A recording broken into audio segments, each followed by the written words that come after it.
Astrology divine देवी विद्या है। आज जो टॉपिक डिस्कस करेंगे उसका नाम है शुभ कर्तरी योग और पाप कर्तरी योग। शुभ और पाप कर्तरी योग अक्सर कुंडलियों में बनते हैं, इसके बारे में आज बताएंगे। तो कर्तरी एक वर्ड आ रहा है। कर्तरी का मतलब है काटना। कर्तरी का मतलब काटना। तो ये कर्तरी से दो योग बने, एक तो शुभ कर्तरी और दूसरा पाप कर्तरी योग। तो कुंडली में ऐसा योग बने कि जो शुभ या अशुभ ग्रहों के फल को काट दे, तो उसको शुभ या ये पाप कर्तरी योग कहेंगे। अब ये शुभ कर्तरी दो हैं, शुभ कर्तरी और पाप कर्तरी।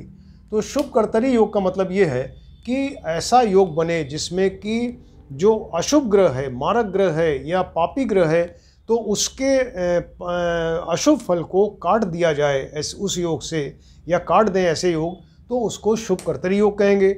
और पाप कर्तरी का मतलब ये है कि कुंडली में ऐसा योग हो जिसकी वजह से जो शुभ ग्रह अपना फल देना चाहिए, एक्सपेक्ट किया जाता है शुभ ग्रह अपना फल बढ़िया देगा, लेकिन पापी ग्रह जो हैं उसके फल को काट दें, तो उसको ये पाप कर्तरी योग कहेंगे। इस तरह से दो योग बनते हैं, इसके बारे में आज डिस्कस करते हैं।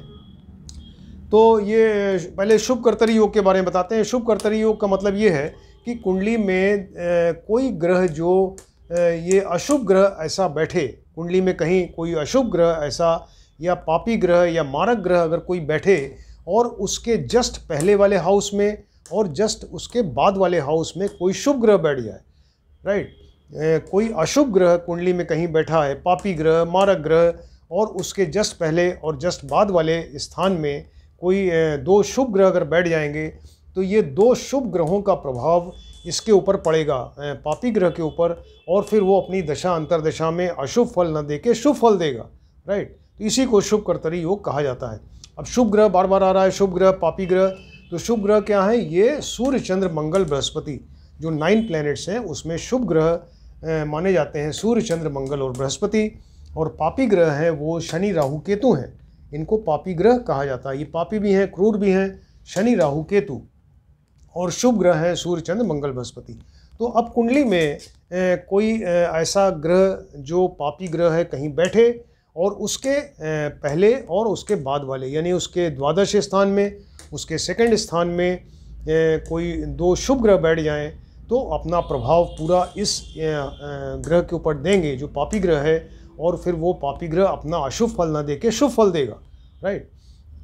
अब ये जैसे मेष लग्न की कुंडली है, इसमें यहाँ पर राहु है फोर्थ स्थान में राहु बैठे हुए हैं। ये चंद्रमा की राशि है और यहाँ ये मारक हैं। ये वैसे ही पापी ग्रह हैं और ये यहाँ पर मारक हो गए क्योंकि चंद्रमा ये शत्रु राशि में बैठ गए।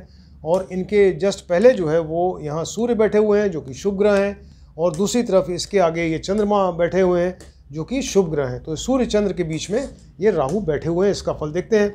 अब ये शुभ कर्तरी योग जो बताया आपको कि एक अशुभ ग्रह है, उसके दोनों तरफ शुभ ग्रह हैं, यानी ये शुभ ग्रह मध्यस्थ भी उसको कह सकते हैं कि शुभ ग्रहों के बीच में है, मध्यस्थ हो गया, राइट। तो इस पे और भी चीज़ें देखनी चाहिए इस योग के लिए कि एक तो ये है, खैर ये बैठे हैं राहु और दोनों तरफ सूर्य चंद्र हो गए, शुभ ग्रह हो गए। अब ये देखना चाहिए कि इस कुंडली में जो दो शुभ ग्रह हैं, सूर्य और चंद्रमा, इनके ऊपर अगर शुभ ग्रहों की दृष्टि पड़ेगी, राइट, मान लीजिए कि ये यहाँ बैठे हैं, इनके ऊपर कोई शुभ ग्रह की दृष्टि पड़ रही है, तो उस केस में फिर ये शुभ कर्तरी योग के जो फल हैं और अच्छे हो जाएंगे और बढ़िया फल मिलेंगे। अगर मान लीजिए कि इस पे अशुभ ग्रह की दृष्टि पड़ रही है सूर्य चंद्रमा पे, तो फिर वो शुभ कर्तरी के जो शुभ फल मिलना चाहिए वो फिर कम हो जाएगा। या मान लीजिए कि ये जो अशुभ ग्रह है, पापी ग्रह राहु है, इनके ऊपर अगर शुभ ग्रह की दृष्टि पड़ रही है, तो ये शुभ जो अशुभ फल हैं वो कम हो जाएंगे शुभ कर्तरी के, और जो शुभ फल हैं वो बढ़ जाएंगे। इस तरह से देखते हैं इसको। लेकिन जो दृष्टि देने वाले ग्रह हैं वो ऐसा ना हो कि वो अस्त हो, अस्त नहीं होना चाहिए, निर्बल नहीं होना चाहिए, स्ट्रांग और शुभ ग्रह होंगे, तभी ये इनका प्रभाव पड़ेगा इसके ऊपर जो दृष्टि दे रहे हैं, राइट। इसके अलावा एक चीज़ और देखनी चाहिए कुंडली में कि वो लग्नेश हमेशा बली होना चाहिए, स्ट्रांग होना चाहिए। तो लग्नेश अगर स्ट्रांग होगा तो ये शुभ कर्तरी योग के फल और ज़्यादा अच्छे मिलेंगे। अगर वीक होगा तो उतने अच्छे फल नहीं मिलेंगे। अब क्या फल मिलेंगे? अगर मान लीजिए शुभ कर्तरी योग किसी कुंडली में बन रहा है तो क्या फल मिलेंगे? ऐसा व्यक्ति जो है वो फिर बड़ा हेल्दी होगा, उसकी हेल्थ बहुत अच्छी होगी, रोग उसको बहुत कम होगा, और वो रिच होगा, धनी होगा, और उसका वो भाग्यवान होगा, और उसका मान सम्मान अच्छा होगा, तेजस्वी होगा और बड़ा साहसी पराक्रमी होगा और उसकी मैरिड लाइफ अच्छी होगी। तो इस तरह से वो मतलब ये शुभ कर्तरी योग होने से एक तो ये होगा, एक जनरल जो चीज़ें अच्छी होंगी। इसके अलावा वो किस जगह कुंडली में कहाँ बन रहा है इस पे भी डिपेंड करेगा। अब जैसे इस कुंडली में, मेष लग्न की कुंडली में अगर आप देखें तो यहाँ 4th हाउस में राहु ये बैठे हुए हैं। ये जो कि ये चंद्रमा की राशि बताया तो ये पापी ग्रह हैं और इसके अलावा मारक हो गए क्योंकि ये शत्रु राशि में बैठे हैं। लेकिन दूसरी तरफ यहाँ पर सूर्य और चंद्र मिलके इनको अपने मतलब उस तरह इनके कंट्रोल में है या इनका पूरा प्रभाव इसके ऊपर राहु पर पड़ रहा है।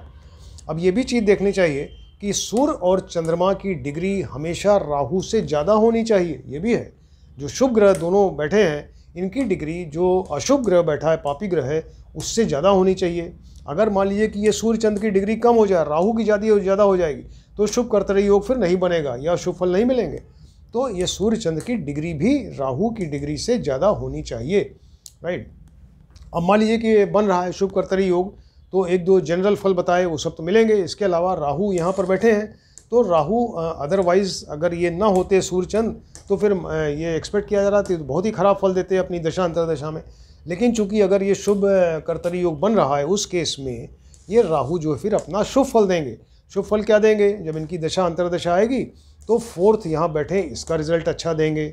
इसमें क्या होगा, यहाँ पर ये व्यक्ति सुखी होगा, इसकी मदर को सुख होगा, प्रसन्न रहेंगी।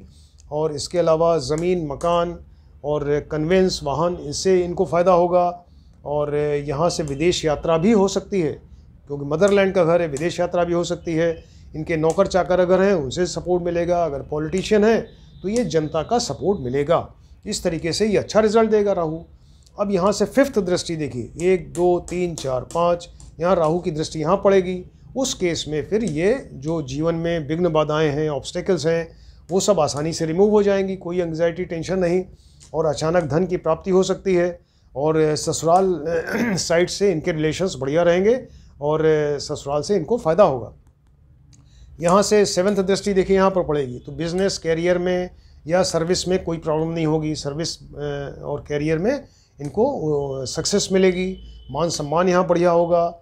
यहाँ से 9th दृष्टि देखिए यहाँ पर पड़ेगी, तो ये 7 8 9, तो एक्सपेंडिचर कम रहेगा। जो एक्सपेंडिचर होगा वो शुभ कार्यों में होगा। और इसके अलावा यहाँ से यहाँ अगर दृष्टि पड़ रही है तो ये विदेश यात्रा भी संभव है, विदेश यात्रा हो सकती है। तो राहु की जब दशा अंतरदशा आएगी तो इस तरीके से भी फल मिलेगा। तो ये आपको बताया शुभ कर्तरी योग से इस तरह से बनता है और ये फल होते हैं इसके। अब आते हैं पाप कर्तरी योग के बारे में। पाप कर्तरी योग का मतलब ये है कि कोई ग्रह कुंडली में ऐसी जगह शुभ ग्रह बैठे और उसके जस्ट पहले और जस्ट बाद वाले घर में पापी ग्रह बैठ जाएं या अशुभ ग्रह बैठ जाएं, तो फिर ये क्या होगा, ये पाप ग्रह मध्यस्थ हो गया, यानी पाप ग्रहों के कंट्रोल में आ गया। पाप ग्रह जो है इसको अच्छा फल देने के लिए देने नहीं देंगे। तो अदरवाइज़ तो ये देखिए यहाँ मेष लग्न की कुंडली, चंद्रमा यहाँ बैठे हैं, मान लीजिए ये स्वग्रही होकर बैठ गए केंद्र में, बहुत ही बढ़िया फल देना एक्सपेक्ट किया जाएगा। लेकिन चूँकि इनके जस्ट पहले शनि और जस्ट बाद वाले घर में राहु बैठे हुए हैं जो कि पापी ग्रह हैं, तो उस केस में ये अपना पूरा अशुभ प्रभाव इस चंद्र लग्न के ऊपर या चंद्रमा के ऊपर डालेंगे और ये व्यक्ति जो है फिर वो दुखी होगा, इसको अच्छा रिजल्ट नहीं मिल पाएगा है चंद्रमा का, राइट। तो ये इस तरह से पाप कर्तरी योग बनता है। अब ये पाप कर्तरी योग में भी आपको यही देखना पड़ेगा कि मान लीजिए शनि और राहु 2 ग्रह हैं जो कि चंद्रमा शुभ ग्रह के दोनों तरफ बैठे हुए हैं, राइट। तो शनि और राहु के ऊपर अगर शुभ ग्रहों की दृष्टि आ जाए तो पाप कर्तरी के जो खराब फल हैं वो कम हो जाएंगे और ये थोड़ा सा इसको व्यक्ति को रिलीफ मिलेगा। अगर ये शुभ ग्रह की दृष्टि आ रही है तो इनका पाप प्रभाव कम हो जाएगा। लेकिन अगर पापी ग्रहों की दृष्टि पड़ रही है तो फिर ये पाप कर्तरी का योग और का जो फल है और ज़्यादा हो जाएगा, राइट। अगर मान लीजिए चंद्रमा है, चंद्रमा के ऊपर अगर शुभ ग्रह की दृष्टि पड़ रही है तो इसका थोड़ा सा ये जो पाप कर्तरी का जो फल है, शुभ फल होना चाहिए, वो थोड़ा सा अच्छा हो जाएगा, खराब फल कम रहेगा। अगर पाप ग्रह की दृष्टि इनके ऊपर भी पड़ गई तो फिर पाप कर्तरी योग का जो है फल यानी पाप फल या शुभ फल वो और ज़्यादा मिलेगा। इस तरह से देखते हैं। अब वो जो ग्रह जो दृष्टि डाल रहे हैं तो वो भी देखना ज़रूरी है कि कहीं वो अस्त ना हो, निर्बल ना हो, उनको स्ट्रांग होना चाहिए, तभी तो वो अपना असर डालेंगे इनके ऊपर।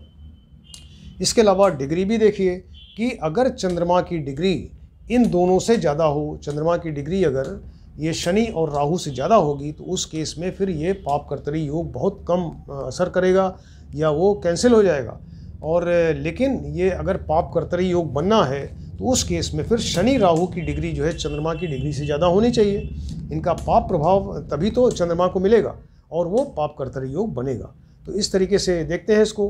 अब ये फल क्या होगा, मान लीजिए किसी कुंडली में बना पाप कर्तरी योग, तो फिर क्या होगा। जो जनरल चीज़ें हैं कि जातक का जीवन बड़ा स्ट्रगलफुल रहेगा, बहुत ही उसको संघर्ष करना पड़ेगा जीवन में, और मान सम्मान की उसकी कमी हो जाएगी, धन की कमी रहेगी, यश की कमी होगी, और उसको बहुत ज़्यादा स्ट्रगल करना पड़ेगा। थोड़ी थोड़ी सी बातों के लिए बहुत ज़्यादा मुश्किल आएगी, हर काम में जो है वो डिले होगा और विघ्न बाधाएँ आती रहेंगी। इस तरह से ये जो है इसका रिज़ल्ट जनरल मिलेगा। अब ये भी डिपेंड करेगा कि कुंडली में किस हाउस में बन रहा है।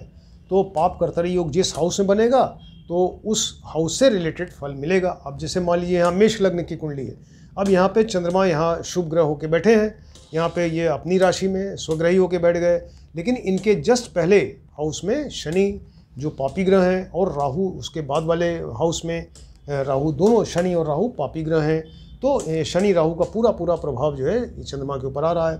अब मान लीजिए कि जो आपको कंडीशंस बताई कि पाप कर्तरी योग बन रहा है, राइट, बन गया मान लीजिए कुंडली में, तो उस केस में क्या होगा, चंद्रमा जो इनकी जब दशा अंतर्दशा आती ये बहुत शुभ फल देते, लेकिन ये शनि राहु की वजह से ये पूरा पाप प्रभाव इनके ऊपर आ रहा है, ये अपना शुभ फल देने में असमर्थ रहेंगे, नहीं दे पाएंगे कायदे से।